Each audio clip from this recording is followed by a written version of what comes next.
네, 여러분 반갑습니다. 2월 4일 화요일 헌법 1일째 시작하겠습니다. 저는 헌법을 강의하는 강성민 변호사입니다. 자, 오늘은 22년 경찰 간부 평등권에 관한 문제를 묻는 거고요. 가장 적절한 것은을 묻고 있습니다. 자, 1번입니다. 우리가 어떤 공익신고를 할 때 어떤 단체 내부에 있는 사람이 공익신고를 하는 경우가 있고 그 단체 밖에 있는 사람이 공익신고를 하는 경우가 있습니다. 누가 좀 더 어떤 리스크나 이런 위험을 무릅쓰고 공익신고를 하는 거겠습니까? 당연히 내부 공익신고자겠죠. 외부에 있는 사람은 그 공익신고로 인해서 불이익을 받을 가능성이 없지만 내부에 있으신 분은 그 공익신고로 인해서 뭐 배신자라는 낙인이 찍힐 수도 있고 여러 가지 불이익이 따를 수가 있습니다. 그렇기 때문에 내부 공익신고자에게는 큰 결단이 필요한 문제죠. 따라서 이 내부 공익신고자에 있어서 보상금을 더 주는 것, 즉 내부 공익신고자와 외부 공익신고자를 달리 취급하더라도 합리성을 인정할 수가 있습니다. 1번 옳은 지문이고요. 자, 2번입니다. 여기서 포인트는 중복 지원 금지 조항이죠. 우리가 고등학교에 가는 방법이 이제 먼저 기회를 주는 전개학교가 있고 여기에 이제 자사고가 있었죠. 그 다음에 후기학교가 일반적으로 우리가 가는 고등학교들입니다. 그러니까 평준화 고등학교가 여기에 있습니다.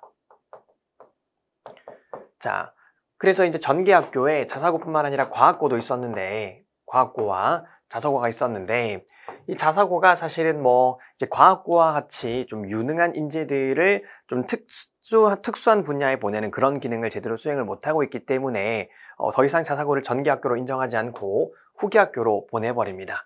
그래서 후기학교에서 평준화 고등학교랑 같이 뽑게 되는 걸 우리는 동시 선발 조항이라고 하고 이 동시 선발 조항은 판례가 합헌이라고 보고 있습니다. 어쨌든 자사고가 과학고와 같은 기능을 전혀 수행하지 못하고 있고요. 그냥 일반 평준화 고등학교랑 다를 바가 없기 때문에 동시 선발 조항은 합헌이라고 보고 있어요. 문제는 평준화 고등학교에 지원한 친구들은 죄송합니다. 문제는 이 자사고에 지원한 친구들은 평준화 고등학교에 중복 지원을 금지를 했던 조항입니다. 그러니까 자사고에 평준화 고등학교에 지원한 친구들은 원서를 2개 이상 쓸 수가 있는데 자사고에 지원한 친구들은 무조건 자사고 하나만 원서를 써야 되는 거죠.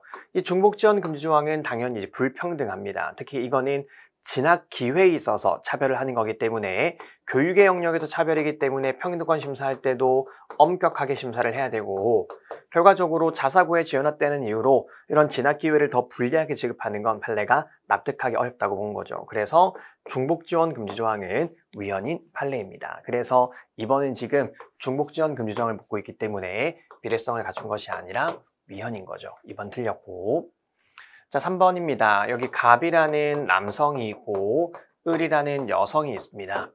자, 우리 법에 따르면 이제 고위공직자 중에서 남성 고위공직자는요, 자신의 자녀와 자신의 부모에 대한 재산만 등록하면 됩니다. 자신의 직계 존비 속의 재산만 등록하면 돼요.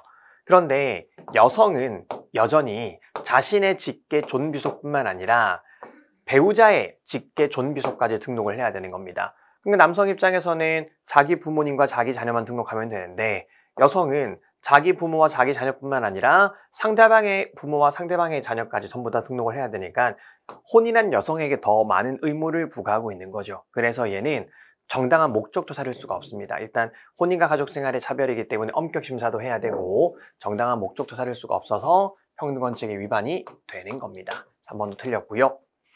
자, 4번입니다. 임대 의무 기간이 10년인 임대주택의 분양 전환 가격을 임대 의무 기간이 5년의 분양 전환 가격과 서로 다른 기준으로 산정하는 것. 자, 이 임대주택은 임차료가 저렴하겠죠. 그러니까 말하자면은 월세가 저렴합니다, 여러분.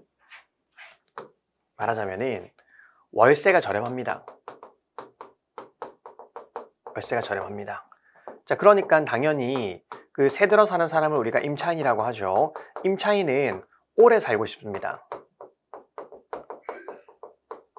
그렇죠? 그래서 5년, 10년 중에서는 임차인은 뭘 선호하겠습니까? 10년을 선호할 거고요. 임대인은 빨리 내보내고 싶을 겁니다. 빨리 나가. 그러면 임대인은 5년, 10년 중에 뭘 선호하겠습니까? 당연히 더 짧은 5년을 선호하겠죠. 자, 그래서 이 10년으로 하게 되면 임차인한테 유리하니까 임대인은 10년을 선택 안 할 거잖아요. 그러니까 임대인에게는 10년 선택하면은 나중에 이 집 매도할 때 좀 비싸게 해줄게 라고 유도를 하는 거고, 그리고 이제 임대인 입장에서는 이제 5년을 선택하게 되면은 이제 돈을 적게 그러니까 월세를 적게 받는 기간이 짧아지는 거니까 대신에 이때는 나중에 이걸 팔 때 좀 저렴하게 팔아야 되는 겁니다. 그러니까 임대인에게 이제 선택권을 주는 거죠. 너 임차인 좀 오래 살게 하면서 나중에 비싸게 팔던지, 아니면 임차인 좀 금방 내보내면서 나중에 좀 싸게 팔던지 둘 중에 하나 선택해 라고 하는 겁니다. 그러다 보니까 10년의 임대주택 분양 전환 가격과 5년의 임대주택 분양 전환 가격이 차이가 있을 수밖에 없다라는 거죠. 그래서 10년 임대주택에 거주하는 임차인 입장에서는 나중에 살 때는 비싸게 사기는 해야 되겠지만은 10년 동안 저렴하게 오래 살았으니까 그 정도는 감수를 해야 되는 겁니다. 4번도 침해한다 틀렸습니다. 그래서 오늘 문제 정답은 1번이 옳은 지문이었습니다. 오늘도 고생하셨고요. 저희는 내일 뵙겠습니다. 수고하셨습니다.